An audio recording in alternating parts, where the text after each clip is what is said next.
Let's start talking about IP cameras. We can divide those IP cameras from different points of view. One will be from types of lenses and movement. So you can have a static view, or cameras with varifocal lenses, or you can have PTZ camera or fisheye camera. There's more than that, but let's say that the most common. So static view is a camera which has one focal length and that's it. You cannot change it. Then you will have IP cameras with varifocal lenses where you can move camera from zoom in a little bit or zoom out.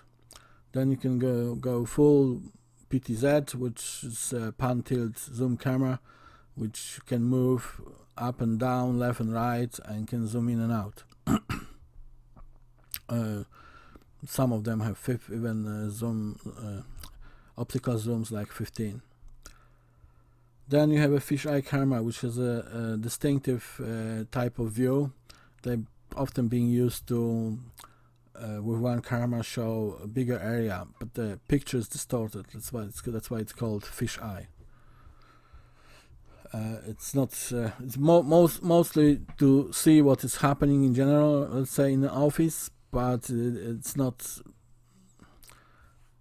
You cannot clearly identify certain things because the picture is distorted. Has a certain shape. Then you can divide them by resolution. As I said, at the HD cameras, IP cameras, they don't use old analog resolutions. There's no such a IP camera. I didn't see at least those cameras. You can have the minimum you can have is 1 megapixel, which is 720p, which is 1280 by 720. Then you have 2 megapixel, 3 megapixel, 4, 5, 8, which is 4K Ultra HD cameras. That's 8 megapixels. And the good thing about IP cameras in the resolution is that you can log into the camera and change the resolution. So you can buy, let's say they have an older NVR which cannot handle more than 2 megapixels, but you can buy better cameras. First, because you can stream them somewhere else individually, and also because you can one day upgrade your NVR. Let's say you're planning that in next year you're upgrading NVR, so this year you're upgrading cameras. So you can upgrade your cameras, change the settings in the camera to maximum what that NVR can handle, which in that case would be 2 megapixels. And then when you upgrade your NVR, you can upgrade your cameras just by logging into them. So that's a good thing. You can divide them by shape. You have a dome camera, you have a bullet, C-mount, covered. Dome, it's obvious. Bullet also is obvious. Dome cameras usually are used internally. Bullet usually externally. C-mount, they're not that common anymore because most of the cameras come with lenses. But C-mount is type is that you can install your own lenses on the camera, and sometimes it's possible with some cameras. But as I said, most of cameras come with the lenses already. Covered, it's a small camera which you can hide somewhere. Nobody can see where it is, but you are recording. Then you can divide them by connection type. So most of cameras would be wired, but then with IP cameras there's no reason why you cannot have wires. You just need a transmitter, and which you can transmit your network from the camera. But then you will need obviously power supply for the camera.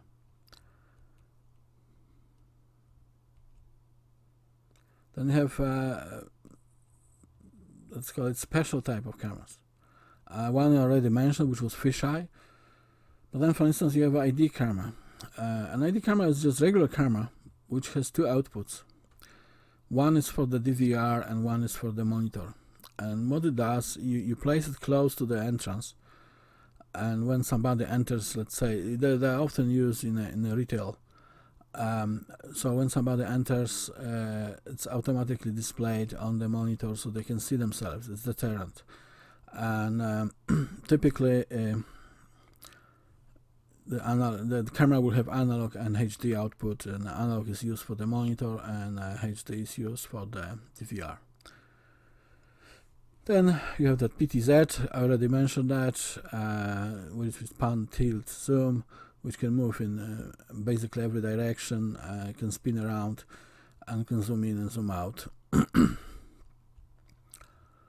It can have also some other special functions like following people, being triggered by some events, alarms, and so on. ANPR is automatic number plate recognition. It's a camera which basically takes a picture of the registration plates of the vehicle. Other cameras can do some other intelligent functions like people counting or crossing certain line or something like that, or object disappearing, object appearing in the field of view. Here you can see the dome camera on the left and the bullet camera on the right. One thing you may notice, here you see the junction box, and the same here. Those cameras come with the short cables. And depending on where they are fitted, you can make connections inside the wall, but a lot of times you have to fit it on the junction box. You can buy some different junction boxes, but you can order junction box with the camera from the same producer, so the screws will fit in easily. Here you have an example of the PTZ camera. It's an old camera, but shapes of housing are very similar. And in such a camera you have typically you have a power cable, you have data, and you have a picture cable. These are old housings for old analog cameras. Modern cameras, you don't use those housings, you use the cameras like that. But you will see a lot of those. I can see a lot of those cameras in Ireland, and in the UK probably will be no different. Thank you.